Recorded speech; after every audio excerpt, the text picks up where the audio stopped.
Welcome to Healthcare Mixtape, where we're curating the ultimate playlist of healthcare content that you may have missed the first time. Here we share bonus episodes and greatest hits from some of our favorite shows, as well as exclusive interviews with industry insiders, all focused on healthcare changemakers and the disruption of the now. This show is produced by Shift Forward Health, the channel for changemakers. Subscribe to Shift Forward Health on your favorite podcast app, and you'll be subscribed to our entire library of shows. One subscription, all the podcasts you need, and it's all for free. I'm Jared Johnson, your playlist curator, and it's time to mix it up. All right, the next in our greatest hits playlist is an episode of Microdosing hosted by Paul Schrimpf. Many of you know Paul as a partner at Profit, a leader of their healthcare team, and one of the hosts of their Healthcare Transformers podcasts. I've enjoyed following Microdosing for a while now, and this episode was originally released in August of this year. In it, Paul talks about Merative, the new brand that emerged from the ashes of Watson Health. One thing I really liked about this episode is that he gives an abbreviated history of the data companies that Watson Health acquired in the early days, followed by well-informed perspectives about their trajectory that I haven't really heard anywhere else. I appreciate that Paul tells the story in a balanced way that fills in some of the details from this highly visible and often misunderstood chapter of IBM's history. I encourage you to subscribe to Microdosing, and I hope you get a lot out of this episode. Check it out. Let the mix begin.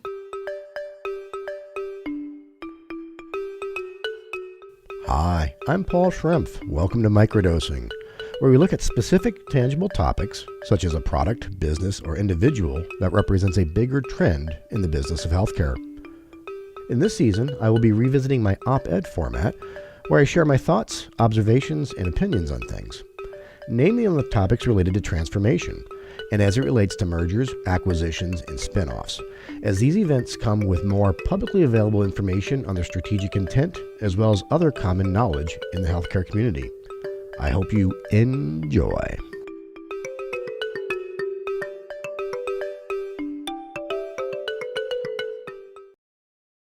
In this episode, we'll be talking about Merative, the new healthcare data and analytics company formerly known as Watson Health. I've been talking about Watson Health for years and have a lot of opinions on it, but it has never made sense for me to share them until now. But before we dive in, let's go back to 2015. In that year, you had 5 badass healthcare data and analytics companies: Truven, Fitel, Exploris, Curum, and Merge. What happened to all of those solutions those organizations provided? They still exist, and they are some of the most widely used data sets and applications in healthcare. Combined, they represent over 1,000 individual products, defined by anything that you can individually line item in a contract or invoice. Over the back half of the last decade, that was what frustrated me the most. I almost wanted to go to college campuses with t-shirts and placards that said, "Free Truven." So when this split finally happened, I was thrilled. And I think it's a great move by Francisco Partners, the investment firm that made it happen. If you've been reading articles over the years or are Googling them now, they read, "It didn't work." In the business of Watson Health and its thousands of products gets conflated with one product, Watson for Oncology. And that product was like Watergate for Stat News. They knew if they had a critical headline on Watson for Oncology each week, they were getting clicks. Did anyone from Truven, Fitel, Exploris, Curum, or Merge launch Watson for Oncology?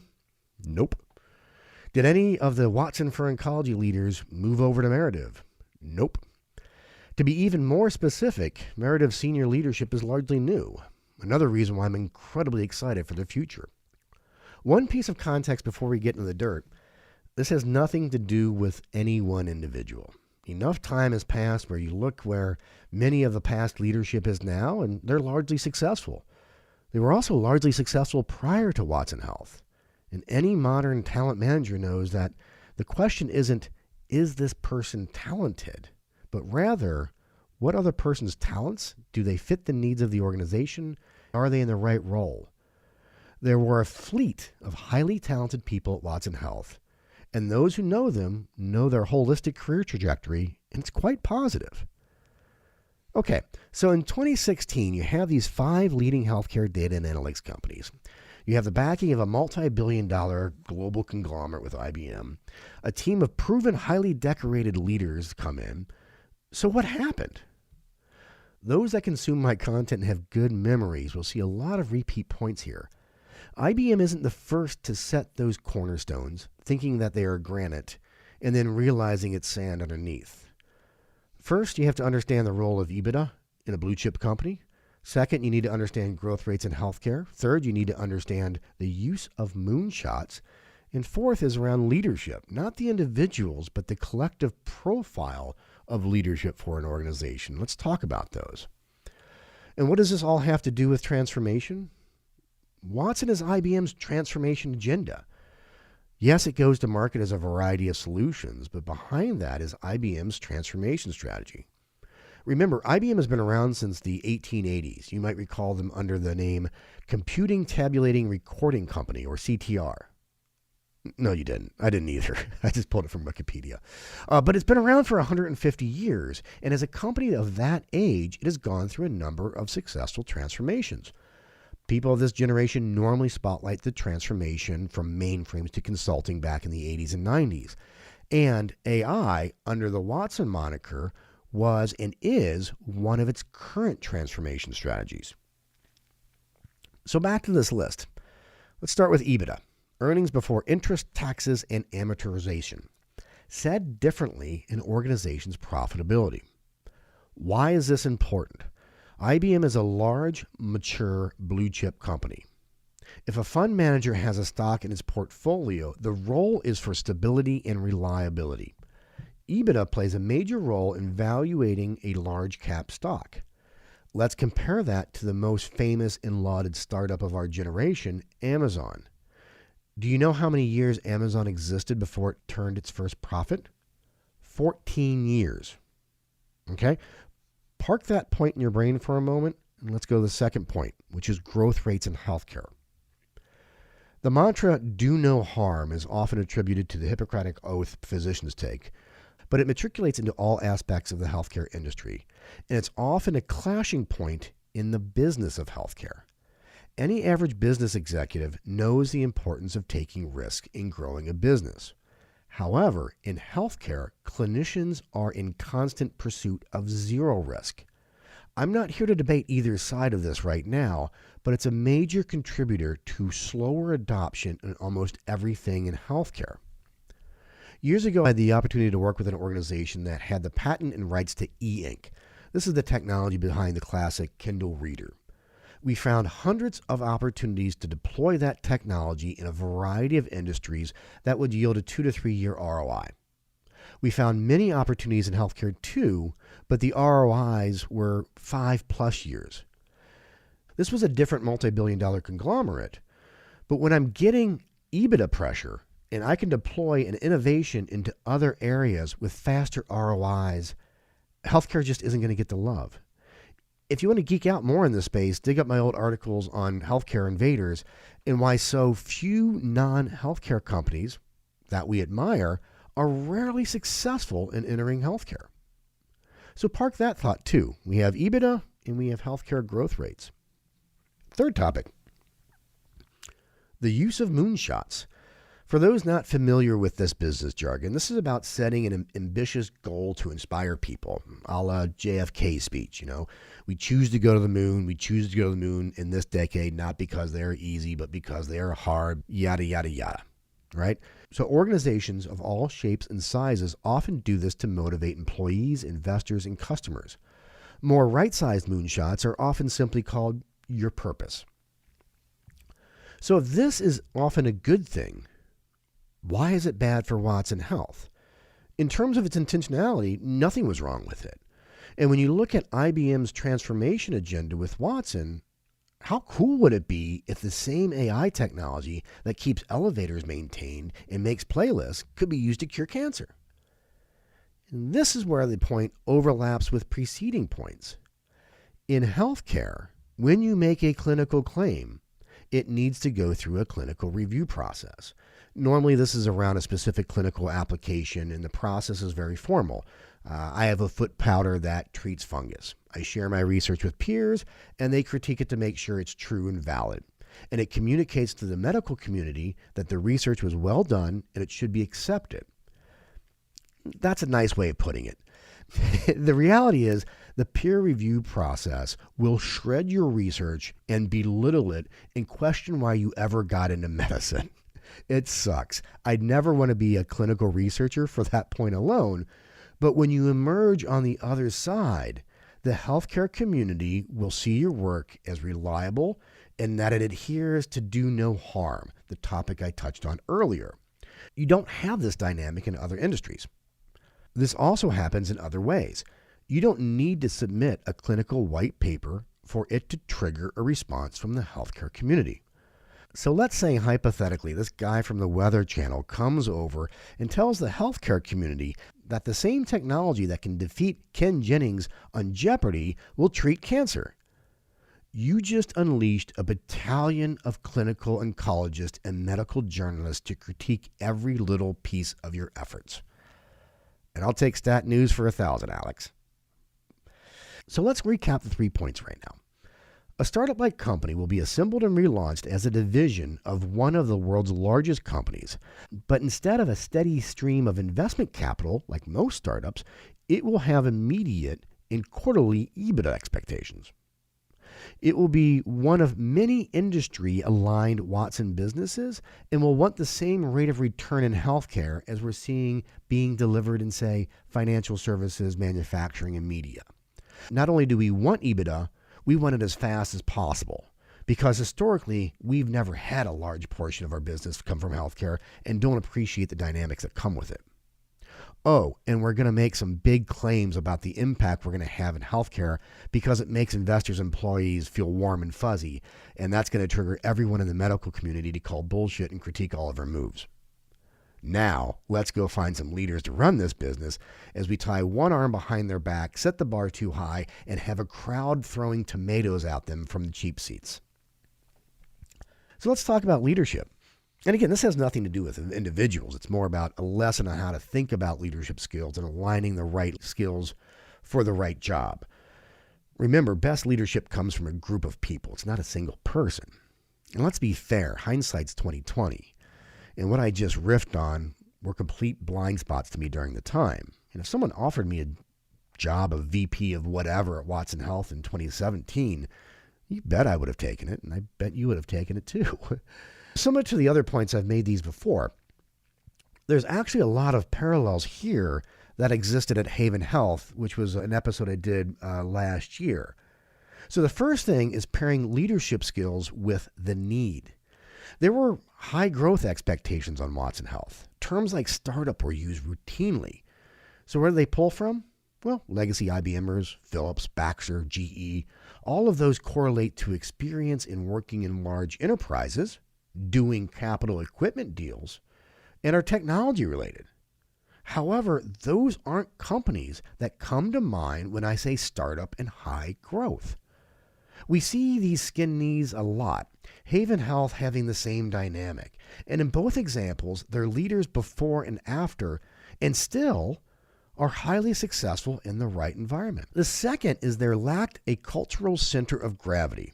I feel I have to pay Peter Ducker $1 every time I say culture eats strategy for breakfast. But it's true. The culture of Watson Health in 2016, 2017, and 2018 was just beyond toxic. And here comes a broken record again. I worked with many people before they worked there and worked there since. There are countless great leaders who I consider friends and are fantastic leaders with great team cultures in their new world. But here's my observation and opinion on what happened. You folded in 5 great companies, and those leaders, mostly CEOs, moved on for a variety of good and logical reasons. You mixed in some legacy IBMers into the pre-existing non-IBM cultures and brought in some new external leaders that had no ties to IBM nor the acquired companies. And the kicker variable that nobody ever asked is who owns culture? Is it owned at the overall IBM level or at the Watson Health level? I'm a firm believer that leadership can and should come in all shapes and sizes. There are many good places, times, and situations for more passive, introverted leaders. A startup isn't one of them. Startups, by definition, are more about where they are going than where they're at now. And so much of that is dictated by the inspiration and confidence portrayed by the founder, CEO, or in this case, the GM. The GM in this case needs to spar with the enterprise and protect their portion of the enterprise from some of the messier executive stuff that can emerge.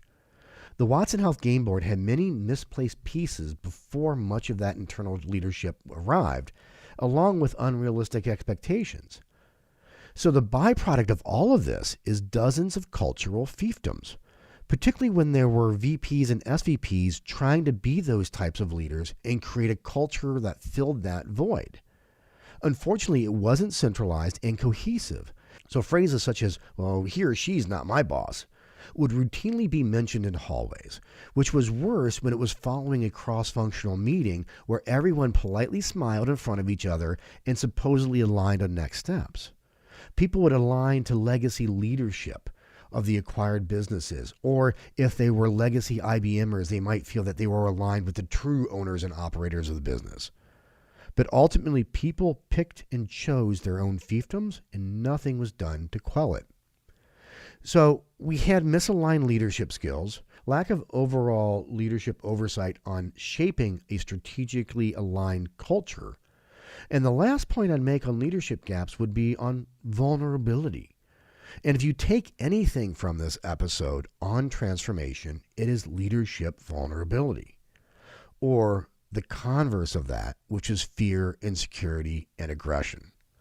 I paint those two ends of the spectrum as I don't want people thinking that vulnerability is about walking around touting how you don't have the answers to anything. If you're a leader, you still need to be direct, make choices, and portray confidence. It's when you cross that overconfidence line is when you get into trouble. And I've been guilty of this a few times in my career and well aware of that I'm living in a glass house. But when you get into startups and or the transformation space, you and your leadership team will be out over their skis by design. It is unfair for anyone to predict the future with accuracy. So as you move along your transformation agenda, you will find that some bets you placed aren't paying off and might need to undo some of the choices that you made. That's fine. It's normal. Sometimes it makes sense to admit you were wrong. Sometimes it's less about being wrong and more about what you learned. But the worst thing you can do is leave everything in sixth gear with a pedal down as you see a sharp turn ahead. And this contributed to some of the dynamics of Watson Health. Leaders rarely showed vulnerability with one another, rarely said no, and more often dug in and said the equivalent of try harder, do more. It's like, have you ever been in a foreign country with someone who doesn't speak the native language and they find themselves getting angry and then subsequently speaking louder and more slowly? If they don't speak English, chances are they don't speak loud, slow English either. And that's the dynamic when leaders of transformations don't let themselves be vulnerable. It's okay to not always have all of the answers or learn things and make changes as you go. But don't dig in and try to will something to happen by saying it louder and being more demanding. So if you're a large multi-billion-dollar cross-industry conglomerate embarking on a transformation that involves healthcare, remember, modern successful startups today run at a loss for multiple years, investing in long-term sustainable innovation and building a solid customer base. Don't expect short-term EBITDA. Recognize that the rate of return of investment in healthcare comes slower than other industries. So before you make that warm and fuzzy promise about healing people, know that innovation that heals people takes longer than automating robots in a manufacturing facility. On the topic of promises, remember that as soon as you make one in healthcare, you will be challenged. Was IBM wrong about the future possibilities of AI in healthcare? No, it was more than right. AI in healthcare is in abundance today. Adoption in the space began with clear, tangible applications of it.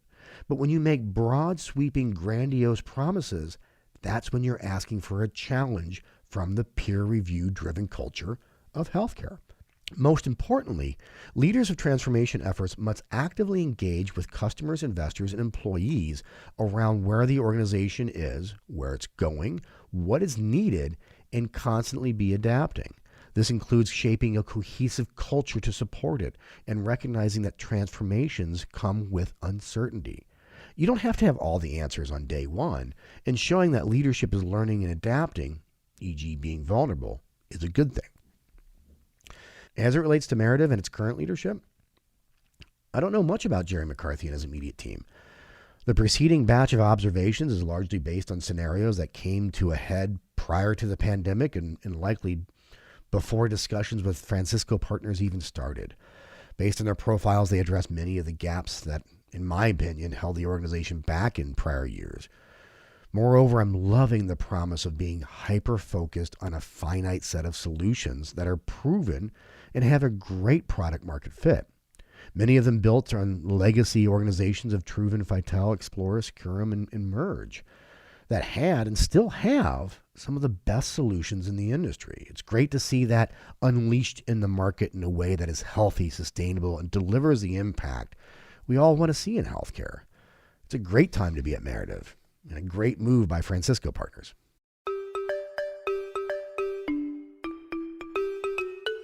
Thank you for listening to Microdosing.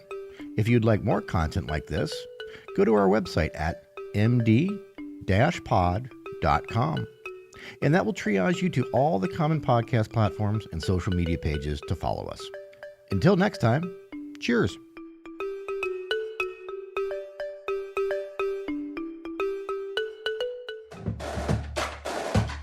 Thanks for tuning in. If you like what you heard, please spread the word. Tell your colleagues to tune in for all the awesomeness, then leave a review on Apple, Spotify, or wherever you listen. This show is produced by Shift Forward Health, the channel for changemakers. Subscribe to Shift Forward Health on your favorite podcast app, and you'll be subscribed to our entire library of shows. See our full lineup at shiftforwardhealth.com. One subscription, all the podcasts you need, and it's all for free. And remember, we might have a lot of work to do in healthcare, but we'll get there faster together. Thanks again.